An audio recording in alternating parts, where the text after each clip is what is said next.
لگا کہ آگ شہر کو بادشاہ نے کہا، اٹھا ہے آج دل میں تماشے کا شوق بہت، جھکا کے سروں کو سبھی شاہ پرست بولے، حضور کا شوق سلامت رہے شہر اور بہت۔ پاکستان کے داد و شمار کے مطابق صرف 2004 میں 30 سے زائد افراد ہلاک ہوتے ہیں پتنگ کی ڈور گلے پر پھرنے کی وجہ سے، اور 300 سے زائد زخمی ہوتے ہیں۔ 2005 میں 19 افراد ہلاک ہوتے ہیں ڈور پھرنے کی وجہ سے، 200 سے زائد واقعات ریکارڈ ہوتے ہیں زخمی ہونے کے، اور بہت سے حادثات ہیں جو ریکارڈ بھی نہیں کیے گئے۔ اور پچھلے 10 سالوں سے لا انفورسمنٹ، ہماری پولیس ڈپارٹمنٹ، اس پتنگ بازی پر جو پابندی عائد کی گئی تھی، اس کے خلاف جو قانون بنایا گیا تھا، اس کو امپلیمنٹ کروانے میں مصروف عمل ہے۔ اور اب تو پنجاب گورنمنٹ کی جانب سے لاہور میں اس کو آفیشلی گلوریفائی بھی کیا گیا، اس کی اجازت بھی دے دی گئی ہے۔ اس بات کی ایشورٹی کون دے گا کہ اب کیجویلٹیز نہیں ہوں گی، اب حادثات رونما نہیں ہوں گے، اب کتنی ہی ماؤں کے لختے جگر ہیں جو ڈور پھرنے کی وجہ سے حادثات کا شکار نہیں ہوں گے۔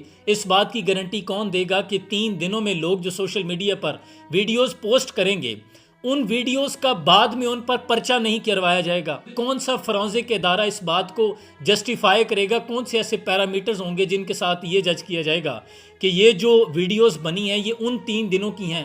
یہ جو سامان بچ جائے گا، پتنگیں، جو ڈوریں، بچے اپنے ماں باپ کی اجازت کے بغیر اپنے چھتوں پر جا کر نہیں اڑائیں گے۔ کتنی ہی مشینری، کتنا ہی ہمارا پولیس ڈپارٹمنٹ اس چیز کو چیک کرنے میں لگا ہوا ہے کہ گڈے بار کوڈ کے ساتھ چڑھیں گے، ہمارے شہر میں اجازت ہے تو دوسرا شہر نہ منائے۔ کتنی ہی گرفتاریاں سیالکوٹ میں ہو چکی ہیں، کتنی ہی فیصل آباد میں ہو چکی ہیں۔ کون سے ادارے ہیں جو اس چیز کو مانیٹر کریں گے، اتنا دھیان رکھیں گے، اتنی گورنمنٹ کی مشینری اس پر صرف ہوگی؟ آخر اس سے قوم کو فائدہ کیا ہوگا؟ چند لوگوں کی خوشی کے لیے کتنے کروڑ لوگ سروائیو کریں گے؟ کتنے ماں باپ ہوں گے بوڑھے جو پولیس اسٹیشن کے چکر کاٹیں گے؟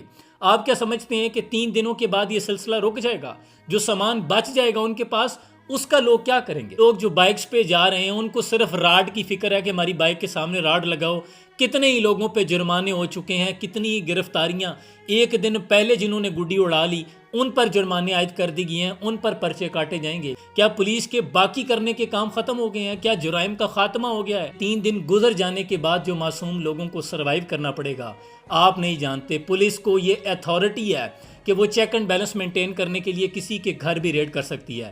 کتنے ہی لوگوں کی چادر چار دیواری کا تقدس پامال کیا جائے گا، اور کتنی ہی ایسی بلیک شیپس ہیں جو ہر ڈپارٹمنٹ میں ہوتی ہیں، پولیس میں جو ہوں گے، جو رشوت لینے کے لیے لوگوں پر جھوٹے مقدمے عائد کیے جائیں گے، ان کی دیواریں پھلانگ کر اندر داخل ہوں گے، جی ہم تو تلاشی لینے آئے تھے۔ اور ان نوجوانوں سے کیا کہوں، اقبال نے کہا، مست رکھو انہیں ذکر و فکر و صبح گاہی میں، پختہ تر کر دو انہیں مزاج خانقاہی میں، بہتر ہے ان شیروں کو سکھا دے رمی آہو، باقی نہ رہے شیر کی شیری کا فسانہ۔